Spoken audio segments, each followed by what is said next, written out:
Praise the Lord. आज की सुबह के लिए हम प्रभु को धन्यवाद देते हैं कि प्रभु ने हमें समय दिया है ताकि आज हम उसके नाम की महिमा प्रशंसा कर सके।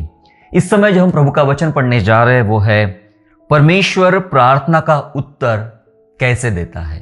जी हाँ, परमेश्वर प्रार्थना का उत्तर कैसे देता है। ये एक ऐसा सवाल है जो बहुत सारे विश्वासियों के अंदर में चलता है। जहां तक मैंने देखा हूं, हर दूसरा विश्वासी इस प्रकार से सवाल करता है कि मैं कैसे जानूं कि परमेश्वर ने मेरी प्रार्थना को उत्तर दिया, या फिर मैं कैसे मान लूं कि परमेश्वर ने मुझे हाँ बोल दिया या प्रभु ने मुझे ना बोल दिया। ऐसे बहुत सारे सवालों के साथ कंफ्यूजन्स लोगों के साथ अंदर भरा हुआ है। विश्वासी लोग जो है वो कंफ्यूजन से भरे हुए हैं। उन्हें पता ही नहीं होता है कि परमेश्वर प्रार्थना का उत्तर देता कैसे है। कई बार तो लोगों को ऐसा लगता है कि यदि मैंने कोई काम मुझे करना है, यदि मैंने उसके लिए प्रार्थना कर दी तो बात खत्म हो गया, मुझे आगे बढ़ जाना चाहिए। वो रुकता नहीं है कि परमेश्वर मुझे उस प्रार्थना का जवाब भी देगा। जी हाँ, ऐसा नहीं चलेगा कि आपने एक प्रार्थना की और आगे बढ़ गए। कभी कभी कुछ बातों के लिए ऐसा होता है कि हमें जिन बातों के लिए प्रभु की सहमति चाहिए होती है, परमिशन चाहिए होती है, हमें उसके लिए रुकना होता है। प्रभु के ग्रीन सिग्नल के लिए, उसके जवाब के लिए हमें रुकना होता है। और जब हम रुकते हैं तब वो हमें जवाब भी देगा। प्रार्थना का मतलब ही हमने सीखा था कि परमेश्वर के साथ बातचीत करना, प्रभु के साथ बात करना। बात करते समय आप अकेले थोड़ी बोलते हैं। जब आप यहां से किसी को फोन लगाया तो जब आपने कहा हेलो, तो सामने से इंतजार करते कि सामने वाला व्यक्ति भी आपको उसका जवाब दे, हेलो मैं हूं, ये हूं, यहां हूं, जो भी है ना। जब आप कुछ कहते हैं फिर सामने वाला व्यक्ति कुछ कहेगा, फिर आप कुछ बताएंगे, फिर वो कुछ बताएगा। जो संभाषण चलता है उसे कहते हैं बातचीत होना। प्रार्थना भी ऐसी होती मेरे प्यारों। प्रार्थना में भी हमें प्रभु के साथ जो संभाषण होता है, इस संभाषण में हमें भी कुछ कहना है और वो भी कुछ हमें कहेगा, जवाब देगा। जो कुछ आप मांगते हो, जो कुछ आप कहते हो, उन सारी बातों का परमेश्वर हमें जवाब देगा। कई बार ये सवाल बहुत सारे विश्वासियों के अंदर रहता है कि क्या मैं ये बिजनेस करूं, क्या मैं ये शादी करूं, क्या मैं वहां चला जाऊं, क्या मैं ये काम कर लूं। और उन बातों को लेकर वो प्रार्थना करते हैं, लेकिन कंफ्यूज हो जाते हैं कि मैं कैसे जानूं कि प्रभु मुझे हां बोल रहा है, मैं कैसे जानूं कि प्रभु मुझे ना बोल रहा है, मैंने करना चाहिए या नहीं करना चाहिए। ऐसे बहुत से जटिल प्रश्न हमारे अंदर उमड़ना शुरू हो जाते हैं। और इसी कारण आज जिस विषय पर हम बात कर रहे हैं वो ये है कि परमेश्वर प्रार्थना का उत्तर कैसे देता है। इस बात को आज प्रभु के वचन से हम लोग जानेंगे कि परमेश्वर उत्तर कैसे देता है। क्या आपको पता है कि परमेश्वर सचमुच सुनता है और आंसर देगा आपके प्रेयर का? वो सुनता है। मेरे साथ निकालेंगे एक वचन, भजन संहिता 91 और वचन 15, साम चैप्टर 91 एंड वर्स 15, जहां इस प्रकार से लिखा है, जब वह मुझको पुकारे। ठीक है, प्रभु कहता है जब वह मुझको पुकारे तब मैं उसकी सुनूंगा, संकट में मैं उसके संग रहूंगा, मैं उसको बचाकर उसकी महिमा बढ़ाऊंगा। प्रभु कहता है जब वह मुझे पुकारे तब मैं उसकी सुनूंगा। यस, वो उत्तर देगा, वो आंसर देगा। ऐसा लिखा है वचन में कि जब पुकारेगा तो मैं जवाब दूंगा, मैं सुनूंगा, मैं उत्तर दूंगा। इसका मतलब यह है कि हमारा परमेश्वर बातचीत करने वाला परमेश्वर है, परमेश्वर बोलने वाला परमेश्वर है। प्रभु बात करता है। जो कुछ आप प्रार्थना में कहते हो उन प्रार्थनाओं का वो जवाब देता है। हमारा कंफ्यूजन ये था, हमारे भाई बहनों का कंफ्यूजन ये था कि ठीक है, प्रभु जवाब देता है, लेकिन कैसे देता है, कैसे जानूं कि उसने मुझे जवाब दिया, हां दिया या ना दिया, या मुझे क्या करना चाहिए। ऐसे बहुत सारे कश्मकश में हमारे बहुत सारे मसीह भाई बहन उलझे पड़े रहते हैं। आज आपकी इस उलझन को दूर करने के लिए मैं प्रभु के वचन में से कुछ बातें आपके सम्मुख लेकर आया हूं, ताकि आपको इन प्रश्नों का जवाब मिल सके कि परमेश्वर प्रार्थना का जवाब कैसे देता है। आइए हम जानते हैं कि परमेश्वर उत्तर कैसे देता है। मैं आपको ओल्ड टेस्टामेंट से शुरू करना चाहता हूं। पुराने नियम से लेकर हम नए नियम तक जानेंगे कि हमारा परमेश्वर प्रार्थनाओं का जवाब कैसे देता है। क्या आप जानते हैं जब मूसा ने इजरायलियों को फिरौन की गुलामी से जब बाहर निकाल कर ले आया, तब परमेश्वर ने उन इजरायलियों को व्यवस्था दिया। नियम बताए, मूसा के द्वारा कुछ नियम बताए कि क्या करना होगा, मैं कैसे जवाब दूंगा, आने वाले समय में आपके जीवन में जो कुछ काम चलते रहेंगे उसका आपको जवाब मेरी तरफ से कैसे आपको मिला करेगा। ये सारी चीजों का इंतजाम उसने किया था। और एक चीज जो हमें बाइबल में मिलती है वो थी निर्गमन 28वें अध्याय में, एक्सोडस चैप्टर 28 28वें अध्याय में कुछ वर्णन है, एपोद का वर्णन है। स्पेशली एपोद क्या है हमें जानना है। एपोद एक ऐसा वस्त्र है जिसकी आस्तीन नहीं होती है और उसके छाती पर प्रभु ने बताया, आप 28वां अध्याय ध्यानपूर्वक पढ़ेंगे समझेगा, छाती के ऊपर में एक ऐसा पटुका बांधा रहेगा और उसके ऊपर में 12 अनमोल पत्थर रखे जाएंगे। वे 12 अनमोल पत्थर याकूब के 12 पुत्र या 12 गोत्रों के नाम पर होंगे। 12 गोत्र हमारे ऊपर लगे रहेंगे। हालांकि ये विषय बहुत ही बड़ा है जब हम एपोद की बात करते हैं। और वो उसके ऊपर न्याय की चपरास लगाने के लिए बोला था और उसके अंदर डालने के लिए बोला था उरीम और तुम्मीम। ये उरीम तुम्मीम क्या है, चलिए हम निर्गमन 28 में चलेंगे और वचन 30 चैप्टर 28 एंड 30 वर्ष हम पढ़ेंगे एक्सोडस का, जहां लिखा है, और तू न्याय की चपरास में उरीम और तुम्मीम को रखना। उरीम और तुम्मीम, ठीक है, उरीम और तुम्मीम को रखना। और जब हारून यहोवा के सामने प्रवेश करे तब वे उसके हृदय के ऊपर हो। इस प्रकार हारून इजरायलियों के न्याय पदार्थों को अपने हृदय के ऊपर यहोवा के सामने नित्य लगाए रहे। मतलब जब इजरायलियों का न्याय करना होगा, उन्हें कुछ बातों का जवाब देना होगा, जब वे जवाब ढूंढेंगे तो जवाब कहां से आएगा? उरीम और तुम्मीम।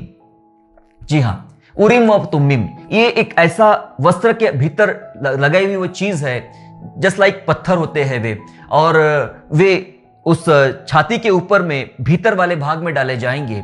और दरअसल उसका यूज कैसे करते थे ऐसा हमें बाइबल में बहुत ज्यादा क्लियर समझ में नहीं मिलता है, पर मान्यता ऐसी है कि उसका इस्तेमाल यस और नो के लिए किया जाता था। जब भी कुछ बात पूछनी होती थी परमेश्वर से, है ना, आप बाइबल में बहुत बार दाऊद तक ये सब बातों का वर्णन, दाऊद, नेहम्याह, एजरा के समय तक भी हम एपोद का वर्णन सुनते हैं कि एपोद वो वस्त्र पहना जाता था जिसके छाती के ऊपर में वो 12 पत्थर लगे रहते थे और उसके भीतर न्याय की चपरास और न्याय के भीतर उसकी चपरास के अंदर में उरीम और तुम्मीम रखा जाता था। उरीम का मतलब होता है ज्योतिया, तुम्मीम का मतलब होता है पूर्णताएं। दूसरी भाषा में कहे तो यस और नो, ऐसा भी कह सकते साफ शब्दों में उसको, यस और नो, हां या ना। तो जो कोई वो याजक या जो पवित्र व्यक्ति जो रहेगा उस एपोद को धारण करेगा और कोई उसके पास परमेश्वर की इच्छा पूछने आएगा, जैसे आज हम प्रार्थना करने जाते हैं कि क्या हमें वो लड़ाई करना चाहिए, क्या हमने वो खेती मोल लेना चाहिए, क्या हमने विवाह कर लेना चाहिए, क्या हमने ये काम कर लेना चाहिए, तो जिस व्यक्ति ने, जिस याजक ने वो एपोद वस्त्र धारण किया है वो उरीम और तुम्मीम को निकालेगा और उसके जरिए वो उसको जवाब देगा कि प्रभु की मर्जी आपके लिए हां है या प्रभु की मर्जी आपके लिए ना है। और वो मर्जी जानकर फिर वो व्यक्ति अपना काम करता था। तो उरीम तुम्मीम का इस्तेमाल कुछ इस प्रकार से ओल्ड टेस्टामेंट में किया जाता था। हम दाऊद के जीवन में कई बार देखते हैं कि दाऊद ने भी एपोद का इस्तेमाल किया। जब वो संकट में पड़ता था, मुश्किलों में पड़ता था, तब वो एपोद को धारण करने वाले व्यक्ति को बुलाता था और पूछता था कि अब मेरे लिए प्रभु की मर्जी क्या है। दाऊद की लाइफ से एक बात सीखने को मिलता है कि दाऊद जो कुछ भी काम करता था परमेश्वर को पूछता था और परमेश्वर उरीम और तुम्मीम के द्वारा, यानी वो एपोद का जो वस्त्र था उसके द्वारा परमेश्वर अपने लोगों को जवाब देता था कि ये काम करना है, हां या फिर ना। तो ओल्ड टेस्टामेंट के सबसे शुरुआत में हम देखते हैं कि उरीम तुम्मीम एपोद के वस्त्र का इस्तेमाल किया जाता था परमेश्वर के द्वारा उत्तर देने के लिए। फिर उसके बाद जब हम देखते हैं परिस्थिति आगे बढ़ती है और इजराइल आगे बढ़ता है, उसके बाद भविष्यवक्ताओं का आना शुरू हो गया, भविष्यवक्ताओं का आगमन शुरू हो गया। परमेश्वर नबियों को प्रभु ने भेजना शुरू कर दिया। तब लोग, साधारण लोग भी नबियों के पास जाते थे, नबियों के पास पूछने जाते थे कि प्रभु की इच्छा हमारे लिए क्या है। और तमाम नबी बाइबल में यशाया, यिर्मयाह, यहेजकेल, दानियल, ऐसे बहुत सारे नबियों के बारे में हम पढ़ते हैं। मेजर प्रॉफिट, माइनर प्रॉफिट, बड़े भविष्यवक्ता, छोटे भविष्यवक्ता, ये तमाम भविष्यवक्ताओं के बारे में बाइबल में हम लोग पढ़ते हैं। क्यों ऐसा होता था? क्योंकि परमेश्वर पहले भविष्यवक्ताओं से बात करता था। भविष्यवक्ताओं पर अपना मर्म, अपनी जो इच्छा प्रकट करता था, और भविष्यवक्ता जाकर फिर राजाओं को या फिर आम जनता को जाकर वो बात बताया करते थे कि परमेश्वर की इच्छा आपके लिए क्या है, परमेश्वर क्या चाहता है आपके जीवन से। मेरे साथ निकालेंगे आमोस नबी की पुस्तक अध्याय 3 और वचन 7, आमोस चैप्टर 3 एंड वर्स 7। ऐसा लिखा है वहां पर, इस प्रकार से प्रभु यहोवा अपने दास भविष्यवक्ता पर, प्रभु यहोवा अपने दास भविष्यवक्ता पर अपना मर्म बिना प्रकट किए कुछ भी ना करेगा। मर्म मतलब वो बातें, वो गुड़ बातें, अद्भुत बातें प्रकट करेगा। प्रभु ने बात बाद में सब लोगों के लिए आम कर दिया था, जैसे यिर्मयाह 33:3 में लिखा है कि मुझसे प्रार्थना कर, मैं तुझे कठिन और गुड़ बातें बताऊंगा जिसे तू अभी नहीं समझता है। वो समय ऐसा था कि परमेश्वर केवल भविष्यवक्ताओं पर अपने सीक्रेट्स, अपने मर्म प्रकट करता था कि किस राजा के साथ क्या होना है, कौन सा राजा बनना है, प्रजा का क्या होगा, किस प्रजा के संग क्या होना चाहिए। ये तमाम चीजें लोग भविष्यवक्ताओं को ढूंढते थे, भविष्यवक्ताओं के पास आते थे ये पूछने के लिए कि हमारे लिए, मेरे जीवन के लिए प्रभु की मर्जी क्या है। और वचन कहता है कि परमेश्वर अपने दासों पर यानी भविष्यवक्ताओं पर अपना मर्म प्रकट करेगा और उसी के जरिए भी अपने लोगों से बात करेगा। मेरे प्यारो, पुराने नियम की कुछ चीजों को हमने जानने का प्रयास किया कि सबसे पहले परमेश्वर एपोद वस्त्र के द्वारा, उरीम और तुम्मीम के द्वारा परमेश्वर बात करता था, मतलब उनके सवालों का जवाब देता था, उनकी प्रार्थनाओं का उत्तर देता था। फिर उसके आगे हम देखते हैं कि भविष्यवक्ताओं के द्वारा परमेश्वर ने काम करना शुरू कर दिया कि भविष्यवक्ताओं पर अपने मर्म प्रकट करके फिर भविष्यवक्ता बताएंगे लोगों को कि आपके लिए परमेश्वर की मर्जी क्या है। कई बार वे भविष्यवक्ता बोलते थे कि आप गुनाह कर रहे, बड़े बड़े राजा डर जाते थे भविष्यवक्ताओं से, क्योंकि जब भविष्यवक्ता ने कह दिया सो कह दिया, राजा तू मरेगा सो मरेगा, तू हारेगा तो हारेगा, क्योंकि जो भविष्यवक्ता कहेगा वो पत्थर की लकीर मानी जाती थी, है ना। तो भविष्यवक्ताओं के द्वारा परमेश्वर बात करता था, तो लोग भविष्यवक्ताओं के पास पूछने के लिए जाते थे। ऐसे बहुत सारे एग्जाम्पल्स ओल्ड टेस्टामेंट में हम पढ़ते हैं, राजाओं के द्वारा, अन्य लोगों के द्वारा नबियों को, भविष्यवक्ताओं को पूछा गया। तो ये ऐसे माध्यम थे जिसके द्वारा पुराने नियम में परमेश्वर अपने लोगों को जवाब देता था। जब हम नया नियम पढ़ना शुरू करते हैं, नया नियम में परमेश्वर हमसे बहुत ही ज्यादा स्पष्ट रूप से बात करता है, और ये जो सवाल हमारे अंदर आते हैं कि परमेश्वर प्रार्थना का उत्तर कैसे देता है, ये सारे सवाल और ज्यादा रूप से क्लियर होना शुरू हो जाते हैं। ये इसके जवाब बहुत ही स्पष्ट रूप से परमेश्वर अपने भक्तों को देना शुरू करता है जब हम नया नियम को पढ़ते हैं। मेरे साथ एक वचन निकालेंगे सबसे पहले, ताकि हम थोड़ा सा जानेंगे, क्योंकि ये ऐसी सिचुएशन है, ओल्ड टेस्टामेंट और न्यू टेस्टामेंट के बीच वाली गैप है ये, जहां प्रभु यीशु मसीह का आगमन हुआ था। जी हां, ये दो करार जो है, दो वाचाएं जो है, नया नियम और पुराना नियम, इन दो वाचाओं का जो मध्यस्थ है वो प्रभु यीशु मसीह है। प्रभु यीशु मसीह का जन्म इन दो वाचाओं के बीच में हुआ। एक वाचा पूर्ण होती है और नई वाचा वहां से उसके पैदा होने से शुरू हो जाती, तो उसका जो मध्यस्थ है, बीच वही है, वो प्रभु यीशु मसीह है। प्रभु यीशु मसीह के विषय में ऐसा लिखा गया है, निकाल लेंगे हम लोग इब्रानियों की पत्री अध्याय 1 वचन 1 और वचन 2, book of Hebrew chapter 1 and verse 1 and 2। इस प्रकार से लिखा है वहां पे, देखिए, पूर्व युग में परमेश्वर ने बाप दादों से थोड़ा थोड़ा करके और भांति भांति से भविष्यवक्ताओं के द्वारा बातें करके इन दिनों के अंत में हमसे पुत्र के द्वारा बातें की, जिसे उसने सारी वस्तुओं का वारिस ठहराया और उसी के द्वारा उसने सारी सृष्टि रची है।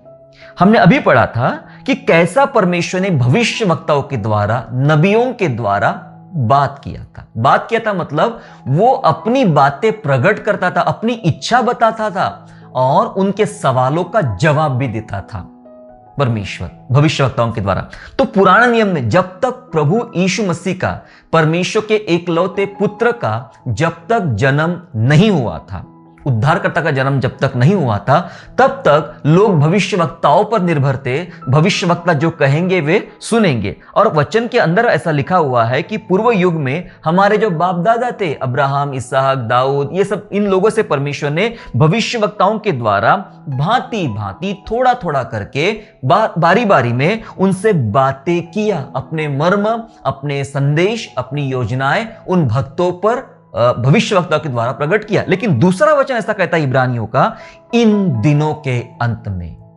प्रियो, हम अंतिम युग में चल रही बात याद रखें, अंतिम दिनों में चल रही इस बात को समझ रखिएगा।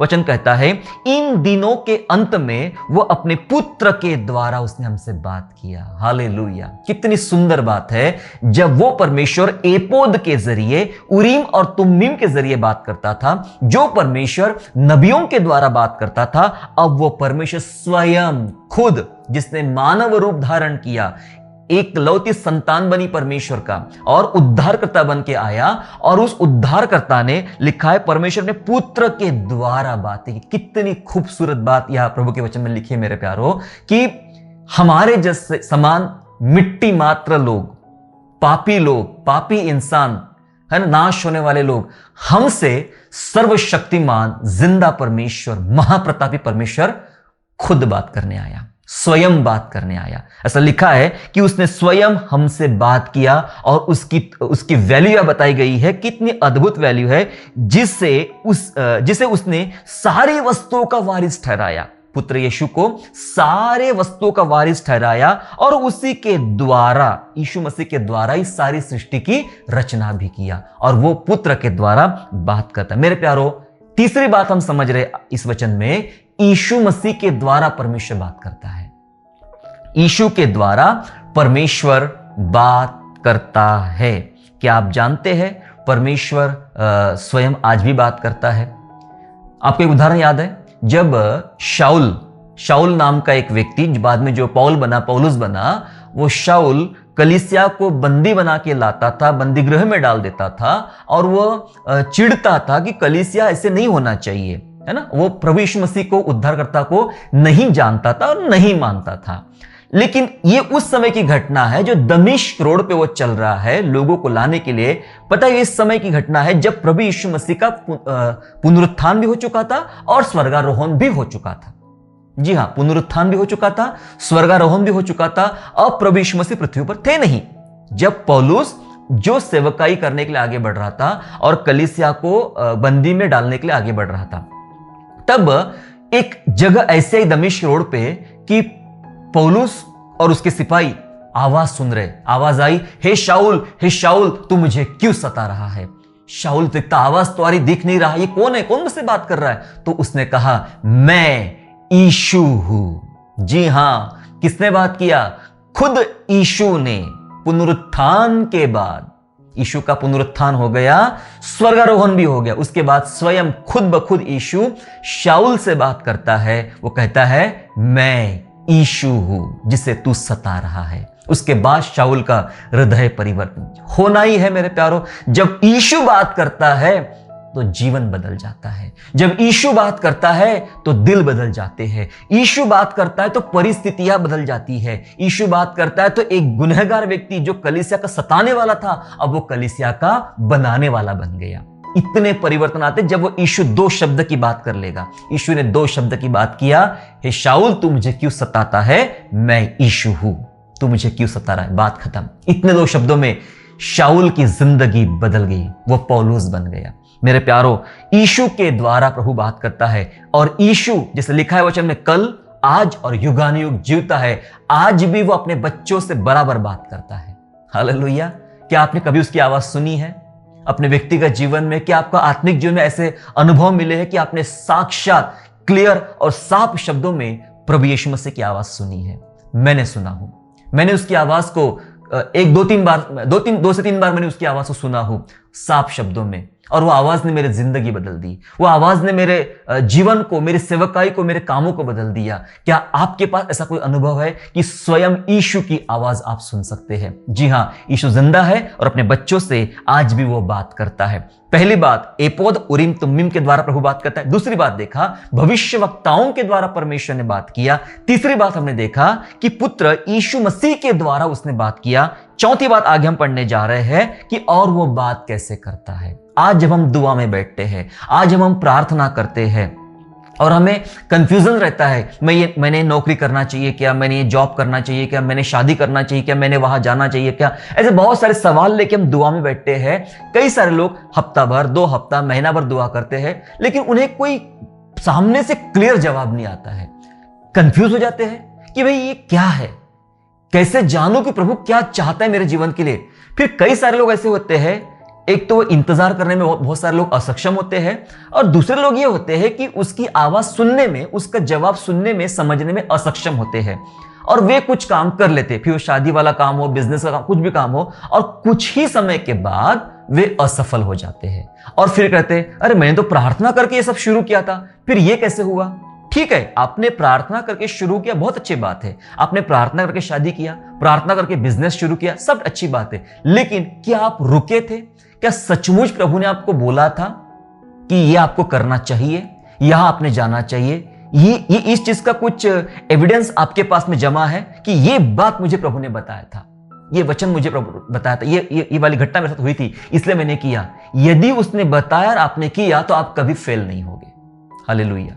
सुन लीजिए, यदि उसने बताया और आपने किया तो आप कभी फेल नहीं होंगे, लेकिन उसने नहीं बताया, आपने कर लिया, तो हो सकता है कई बार, बहुत बार आप फेल भी हो सकते हैं। इसलिए प्रत्येक विश्वासी को रुकना चाहिए कि मेरे प्रभु की इच्छा मेरे लिए क्या है, और प्रार्थना के माध्यम से उसकी इच्छा को हमने जानना चाहिए। मेरे प्यारों, अगली बात जो मैं बता रहा आपको, मैं उसके लिए आपको चलना पड़ेगा यूहन्ना रचित सुसमाचार अध्याय 16 और वचन 13। John gospel chapter 16 and verse 13, जहां इस प्रकार से लिखा है, परंतु जब वह अर्थात सत्य का आत्मा आएगा तो तुम्हें सब सत्य का मार्ग बताएगा।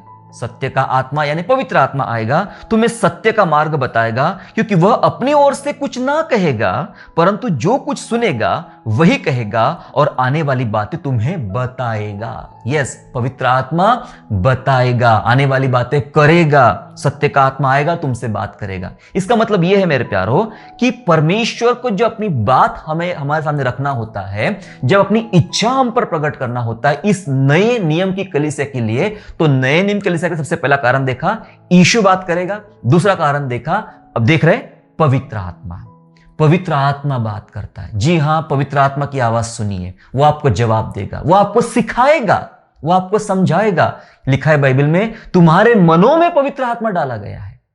हमारे अंदर पवित्र आत्मा डाला गया है। यीशु ने अपने चेलों पर क्या किया? जब पुनरुत्थान हो चुका था तो यीशु ने अपने चेलों की ओर देखा और फूका और कहा, लो पवित्र आत्मा, और वे भर गए आत्मा से। जी हां, पवित्र आत्मा हमसे बात कर, वो हमारे अंदर फूका गया है, हमारे भीतर उंडेला गया है, वो पवित्र आत्मा हमसे बात करता है।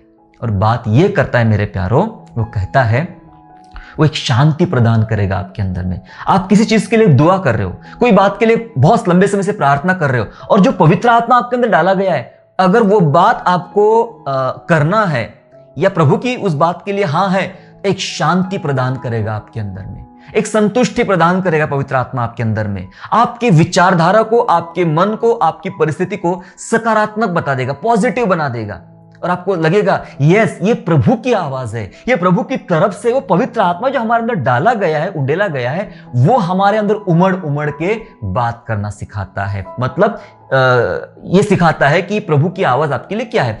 वो पवित्र आत्मा हमें प्रार्थना करना भी सिखाता है। रोमियो 8 में लिखा है कि हम नहीं जानते कैसे दुआ करना, लेकिन पवित्र आत्मा हमें आहे भर भर के प्रार्थना करना सिखाता है। जी हां, वो हमें प्रार्थना करना सिखाएगा, प्रार्थना का जवाब सिखाएगा, प्रभु ने हां बोला है, प्रभु ने ना बोला है, ये सब बातें सिखाएगा। इसलिए प्रत्येक विश्वासी ने पवित्र आत्मा के द्वारा भरे हुए होना चाहिए और प्रतिदिन पवित्र आत्मा की सहायता लेना चाहिए। पवित्र आत्मा एक दिन का नहीं है कि एक दिन मिल गया तो मैं जोर जोर से हिला, खूब नाचा, चिल्ला, चिखा, बाद में ठंडा हो गया। ना ना ना, ऐसा नहीं होता है। वो हर दिन चाहिए, प्रतिदिन चाहिए, प्रति समय चाहिए। हो सकता है वैसा आपका पहला अनुभव होगा प्रभु के साथ में, लेकिन अब उसकी जरूरत हमें प्रतिदिन है, हर दिन है, और हर दिन हमें उसके पास जाना है, हर दिन सुनना है कि उसकी मर्जी, परमेश्वर की मर्जी मेरे लिए क्या है। पवित्र आत्मा के जरिए परमेश्वर हम पर प्रकट करेगा।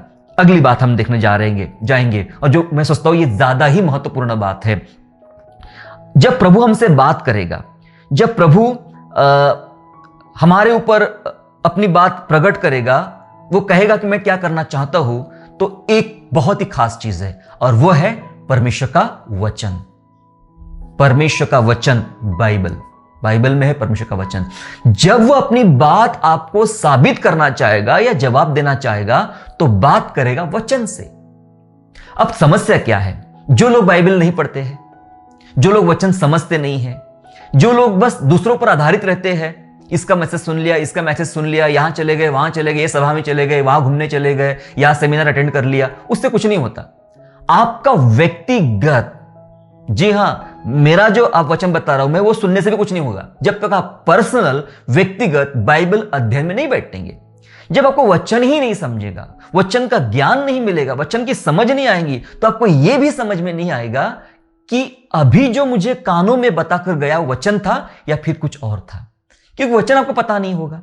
वचन समझना बहुत जरूरी है, क्योंकि जब प्रभु को बात करना होता है, प्रभु को हमारी दुआ का जवाब देना होता है, तो हमारा परमेश्वर वचन के द्वारा बात करता है। जी हां, निकालेंगे। और सबसे ज्यादा लोगों ने इसी बात पर ज्यादा डिपेंड होना चाहिए, मैं इसकी उसकी नहीं सुनूंगा, मैं सुनूंगा तो परमेश्वर की सुनूंगा। वचन में 2 तीमुथियुस 3 अध्याय वचन 16, 2 तीमुथियुस chapter 3, 2 Timothy chapter 3 and verse 16, जहां ऐसा लिखा है, हर एक पवित्र शास्त्र परमेश्वर की प्रेरणा से रचा गया। हर एक का मतलब होता है यह हमारे पास 66 बुक का एक संग्रह है, एक बड़ी लाइब्रेरी है, जिसे कहते हैं बिब्लोस। हिब्रू वर्ड है बिब्लोस, और बिब्लोस शब्द में से निकलता है बाइबल। बाइबल का मतलब 66 पुस्तकों का संग्रह, 66 बुक का एक लाइब्रेरी है बाइबल। इसलिए लिखा है कि हर एक पवित्र शास्त्र परमेश्वर की प्रेरणा से रचा गया है, काहे के लिए? उपदेश, समझाने, सुधारने और धर्म की शिक्षा के लिए लाभदायक है। बाइबल का फायदा क्या है? बाइबल का फायदा, जब आपको उपदेश की आवश्यकता है, मुझे इस विषय के ऊपर उपदेश चाहिए, बाइबल पढ़िए। क्या लिखा है? उपदेश के लिए सबसे लाभदायक चीज है बाइबल। कोई चीज पर आपको उपदेश चाहिए, कोई विषय पर उपदेश चाहिए, बाइबल के पास आइए, बाइबल से उपदेश लीजिए। समझाने, कुछ बात आपको समझ में नहीं आ रही है या कुछ बात आप समझाना चाह रहे हो, बाइबल समझाने के लाभदायक। फिर लिखा है सुधारने, आपकी लाइफ में कई गलतियां चल रही है, कई प्रॉब्लम्स चल रहे हैं, आप उसमें सुधार लाना चाहते हो तो बाइबल यूज करें। बाइबल कहती है सुधारने के लिए काम की है बाइबल। और लिखा है आगे, धर्म की शिक्षा यानी विश्वास की शिक्षा के लिए लाभदायक है बाइबल। अगर परमेश्वर को अपनी बात आज प्रकट करना है तो यह सबसे महत्वपूर्ण और सबसे खास हथियार है प्रभु का बात करने का, एक खास टूल है प्रभु का बात करने का, वो है बाइबल, परमेश्वर का वचन। प्रभु अपने वचनों के द्वारा बात करेगा। आपके पास क्या कोई गवाही है? ऐसी कोई गवाही जिसने आप ये कह सकते, प्रभु ने मुझे ये वचन दिया इसलिए मैं इतने लंबे समय से ये सेवा कर रहा हूं। प्रभु ने मुझे ये वचन दिया, इस वचन के आधार पे मेरी शादी हुई है। प्रभु ने मुझे ये वचन दिया और इस वचन के आधार पे प्रभु ने मेरा बिजनेस तैयार किया है। वचन देता है प्रभु। मेरे पास अनुभव है, शादी के लिए प्रभु का वचन था, मुझे मेरे मिनिस्ट्री के लिए प्रभु का वचन था, मुझे क्या सेवा करना है, मुझे जो प्रभु ने एक वचन के द्वारा मुझे बुला दिया, इतने सालों के बाद भी मैं उस वचन पे खड़ा हूं और वचन मुझे सिखा रहा है कि तेरी बुलाहट ये है, तेरी सेवा ये है, तुझे सेवा करना चाहिए। वचन ने बात किया, वचन ने क्लियर किया। जी हां, आज के समय परमेश्वर वचन से ही बात करेगा, इसलिए जरूरी है हमें कि वचन पर हम लोग निर्भर हो जाए। अगली बात जल्दी से पढ़ के समाप्त करेंगे, 2 बातें और है। अगली बात होता है विजन, दर्शन। प्रभु प्रार्थना का उत्तर कैसे देता है? हमने बहुत सारे कारण देख लिए, भविष्यवक्ता के द्वारा, एपोद के जरिए, उरीम तुमीम के जरिए, यीशु मसीह के द्वारा, पवित्र आत्मा के द्वारा, बाइबल के द्वारा, वचन के द्वारा। और अब हम देखने जा रहे हैं परमेश्वर जब हमसे बात करता है तो विजन के द्वारा, दर्शन के द्वारा बात करता है। जी हां, अब बहुत सारे लोग यहां पर भी कंफ्यूजन है कि विजन क्या है, दर्शन क्या है, यह कैसे होता है। अगर ये विषय को समझने चले तो ये थोड़ा सा और ज्यादा बड़ा विषय होगा, तो कभी प्रभु ने मौका दिया तो इस पर बात करेंगे, विजन और दर्शन क्या होते हैं। दर्शन क्या होता है? साफ शब्द में, छोटी शब्द में बता दूं आपको मैं, दर्शन एक ऐसी चीज है जो परमेश्वर हो सकता है खुली आंखों से आपको दिखा दे, खुली आंखों से आपको दिखा दे, आपके सामने एक पूरा पिक्चर, एक पूरा ड्रामा तैयार कर दे। यह दर्शन वो दिखाया जाता है और उसमें होता है भेद छुपा, आपके सेवकाई का, आपके जीवन का, या आपके प्रश्नों का, या जो कुछ आप करना चाहते हो उसका, उसके अंदर भेद होता है। तो ये जब प्रभु को अपनी बात समझाना होता है, साबित करना होता है, तो कई बार वह विजन के जरिए, दर्शन के जरिए भी अपना जवाब देता है, हम पर अपनी बात प्रकट करता है। उसके लिए चलेंगे हम लोग प्रेरितों के काम अध्याय 10 10 में चलेंगे, बुक ऑफ एक्ट्स चैप्टर 10 में चलेंगे। यहां बहुत सारे वचन, बहुत सारी स्टोरी है, पर मैं इतना नहीं आपको बताना चाहता। यहां पे कुरनेलियुस की और पतरस, शिमोन पतरस की बहुत ही सुंदर स्टोरी है कि कुरनेलियुस जो था वह यहूदी नहीं था, वो यूनानी था, जेंटाइल था, यूनानी था। और उन दिनों तक पतरस जो था वो यहूदियों को छोड़ यूनानियों के घर में सेवा करने नहीं जाता था। ठीक है, तो प्रभु बात कर रहा है। देखो, बात करने का तरीका मुझे इतना सुंदर लगता है अध्याय में प्रभु का, कि जिसको बात करवाना है, जिसको मिलाना है, उससे भी बात करेगा, जिसको भेजना है उससे भी बात करता है। दोनों से एक ट्रायंगल बना हुआ है, एक ट्रायंगल बना हुआ है। 3 व्यक्ति है। कौन? बात करने वाला एक व्यक्ति है, सुनने वाले 2 व्यक्ति है, दोनों एक दूसरे को जानते नहीं, 2 अलग अलग है। दोनों की पहचान, दोनों की मुलाकात परमेश्वर बात करके करता है। कैसे? विजन के जरिए, दर्शन के जरिए। उसके लिए 10वें अध्याय में 3रा वचन पढ़ेंगे हम लोग, ज्यादा नहीं पढ़ेंगे। 3रा वचन में ऐसा लिखा है, उसने दिन के 3रे पहर, कुरनेलियुस की बात चल रही है, दिन के 3रे पहर के निकट दर्शन में स्पष्ट रूप से देखा कि परमेश्वर का एक स्वर्गदूत मेरे पास भीतर आकर कहता है, हे कुरनेलियुस। फिर आगे पूरा डिटेल लिखा गया है कि तुझे क्या करना है ना। एक याफा नगर में एक चमड़ा का धंधा करने वाले घर में एक आदमी रुका हुआ है, उसको अपने घर में बुला ले, उसका नाम शिमोन पतरस है, और फिर वो तुझे वचन सुनाएगा। ये सब बातें बताई स्वर्गदूत के द्वारा। लेकिन कैसे मालूम पड़ा कुरनेलियुस को? उन दिनों किसी ने SMS नहीं किया, कोई व्हाट्सएप कॉल नहीं आया था, कोई ईमेल तो नहीं मिला कुरनेलियुस को। परमेश्वर ने विजन दिखाया। ऐसा लिखा है वचन में, उसने साफ दिन के 3रे पहर स्पष्ट रूप से एक दर्शन देखा। स्वर्गदूत आके बात कर रहा था, है ना। दर्शन देखा। क्या दर्शन दिखा? कि तू याफा नगर में शिमोन पतरस को बुलाना है। ओके, उसके बाद वही थोड़ी दूर याफा नगर है, सेम टाइम चल रहा है, और उस टाइम पे पतरस जिसके घर में रुका हुआ मेहमान है, वह ऊपर छत पे टहल रहा, खाना पकने को टाइम चल रहा था। उस समय क्या हुआ? उसी 10वें अध्याय का 11 वचन पढ़ते हम लोग, जहां लिखा है, और उसने देखा कि आकाश खुल गया। आकाश खुल गया। पतरस के बारे में लिखा है कि आकाश खुल गया, और एक बड़ी, एक्चुअली वो घूम रहा था और बेसुध हो गया। ऐसा लिखा है ऊपर वचन में कि बेसुध हो गया। अब विजन आना शुरू हो गया, दर्शन प्रकट होना शुरू हो गया। एक नाटकीय ढंग से परमेश्वर ने पतरस को दर्शन दिखाया।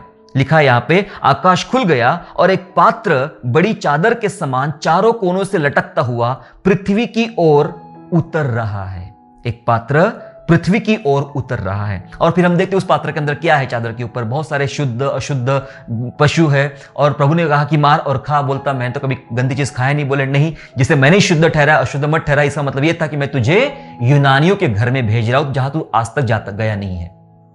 दोनों से बात किया प्रभु ने सेम टाइम पे। और फिर जब दोनों की मुलाकात होती, इसी अध्याय में समझ में आता कि कैसा प्रभु का काम था, कैसे प्रभु ने मिलाया। कैसा? जी हां, विजन के जरिए, दर्शन के जरिए परमेश्वर अपने लोगों से बात करता है। और परमेश्वर आपको भी जब कुछ बात उसके सामने आप रखते हो, कुछ बात जानना चाहते हो, तो इन दिनों नए नियम का हमारा परमेश्वर कई बार हमारे अंदर विजन और दर्शन के जरिए भी बात करता है। विजन और दर्शन के जरिए बात करता है। अगली आखिरी एक उदाहरण ये इसलिए बताना चाह रहा आपको, ताकि क्लियर हो जाए कि परमेश्वर आपके प्रार्थनाओं का जवाब कैसे देता है। अगला उदाहरण, और वो होता है स्वप्न। देखो, स्वप्न अलग होता है, दर्शन अलग होता है। दर्शन कई बार खुली आंखों से आप देख सकते हैं, चलते चलते देख सकते हैं, दिन के समय देख सकते हैं, आप कुछ भेदों को जान सकते हैं। कुछ ऐसे दर्शन होते, विजन ऐसे होते। लेकिन स्वप्न भी होते हैं। परमेश्वर स्वप्न के जरिए बात करता है। योएल नबी किताब में लिखा था कि तुम्हारे जवान पूर्णीय स्वप्न देखेंगे, है ना, स्वप्न देखेंगे। और नया नियम में ऐसा हुआ था। मत्ती रचित सुसमाचार अध्याय 1 और वचन 20, Matthew gospel chapter 1 and verse 20, या इस प्रकार से लिखा है, जब वह इन बातों के सोच ही में ही था, तो प्रभु का स्वर्गदूत उसे स्वप्न में दिखाई दिया। किसको? यूसुफ, मरियम का पति यूसुफ को स्वप्न में दिखाई देकर कहने लगा, हे यूसुफ, दाऊद की संतान, तू अपनी पत्नी मरियम को अपने यहां लाने से मत डर, क्योंकि जो उसके गर्भ में है वो पवित्र आत्मा की ओर से है। कैसे पता चला? ये खबर कैसे मिली उसको? उत्तर कैसे मिला उसको? प्रभु की इच्छा कैसे मिली उसको, यूसुफ को? स्वप्न के जरिए। स्वप्न में प्रभु ने दूत के द्वारा उससे बात किया। कई बार परमेश्वर आपको स्वप्न के जरिए बात करना चाहता है। आपके लाइफ में कोई स्वप्न डालेगा, स्वप्नों के अंदर बहुत सारे भेद छुपे होंगे, बहुत सारे भेद छुपे होंगे और उन भेदों में बहुत ब्लेसिंग छुपी रहेगी, है ना। मेरी वाइफ को प्रभु ने ऐसा कृपा दिया है कि वो स्वप्न को देखना और स्वप्न के द्वारा बड़े कामों को देखना। तो कई बार जो स्वप्न उसको मिले उसके जरिए काम भी हुए, वैसे भेदों को देखा भी गया, क्लियर भी होता है। जी हां, परमेश्वर बात करता है स्वप्नों के जरिए। आपको भी परमेश्वर ऐसे कई बार स्वप्न से गुजरने देगा, स्वप्न आपको आएंगे। कभी कभी कुछ सपने परेशान करने वाले होते हैं, छोड़ दीजिए। शरीर थक जाता उससे आते, छोड़ दीजिए। लेकिन सारे सपने ऐसे नहीं होते हैं, सारे सपने बेअर्थ के नहीं होते हैं। कुछ कुछ सपने बहुत खास होते हैं। प्रभु अपनी इच्छा उन स्वप्न के जरिए आपको आपके सामने रखना चाहता है, जवाब देना चाहता है स्वप्न के जरिए। हो सकता है आपने कोई लंबे समय से प्रार्थना कर रहे हैं और आपको प्रभु का जवाब देने का जो तरीका है स्वप्न के जरिए भी हो सकता है, विजन या दर्शन के जरिए भी हो सकता है, वचन के जरिए हो सकता है, पवित्र आत्मा के जरिए हो सकता है। ये तमाम वे जरिए मैंने बताया आपको, ये वो माध्यम है जिसके द्वारा परमेश्वर बात करता है। इनमें से कोई एक तरीका या कोई दो तरीके या कोई तीन तरीके से प्रभु आपसे बात करेगा। और मेरे प्यारे ये बात पक्की है, हमने जो भजन 91 में पढ़ा कि परमेश्वर सुनता है और परमेश्वर बोलता है, परमेश्वर जवाब भी देता है। जी हां, परमेश्वर जवाब देगा। कई बार तो ऐसा भी देखा गया है कि प्रभु लोगों के द्वारा बात करता है। हमारे जो लोग होते हैं, आसपास के लोग होते हैं, उनके जरिए प्रभु बात करता है। कई बार परमेश्वर हमारे अगुओं के जरिए बात करता है, हमारे जो लीडर्स होते हैं उनके जरिए बात करता है। कभी कभी परमेश्वर कुछ परिस्थितियों का ऐसा निर्माण कर देता है और उन परिस्थितियों के जरिए प्रभु हमसे बात करता है। और कई बार वस्तुओं के द्वारा, चीजों के द्वारा बात करता है ना। कई बार आप कुछ काम कर रहे हो और प्रभु आपसे बात कर रहा है। नारियल देखा है, नारियल वस्तु है। नारियल में क्या होता है, ऊपर एक भाग एकदम कवच कड़क होता है, लेकिन अंदर बहुत ही मिठास और सॉफ्ट होता है। जी हां, इसके अंदर संदेश छुपा होता है। चीजों के द्वारा प्रभु बात करता है। समंदर में जो एक प्रेशियस स्टोन मिलते हैं, बाहर से देखने में बहुत ही गंदे होते हैं, लेकिन खोल के देखो, काट के देखो तो अंदर बहुत ही चमकदार और बहुत ही महंगा वो पत्थर होते हैं। तो कई बार चीजों के जरिए प्रभु बात करता है। प्रभु का वचन, प्रभु के भेद भी ऐसे ही है मेरे प्यारो। प्रभु आपसे बात करेगा। मेरा मानना है कि सचमुच परमेश्वर ने आपको आज आशीष दिया है और आपकी जो प्रश्न था कई हद तक आपको इसके जवाब मिल गए हैं। परमेश्वर आपको आशीष दे। यदि फिर भी कोई कंफ्यूजन है तो आइए हम प्रार्थना करें। निश्चय प्रभु आपकी आत्मिक आंखें खोलेगा और आपको इन सब बातों का जवाब देगा। आइए हम प्रार्थना करें।